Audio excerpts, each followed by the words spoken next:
birthday. Bugün doğan günüm, senin için ilk kaşık balım. Yıllar yaydım, oydunca öldüm. Bugün doğan günüm, senin için ilk kaşık balım. Yıllar yaydım, oydunca öldüm.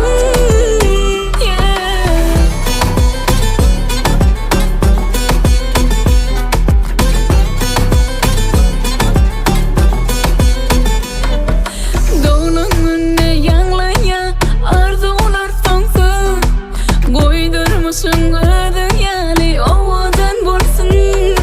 Saatler yıllar gödedip benim aydım aynayın saat edip Gamlıklarını yad edip seni kutladım.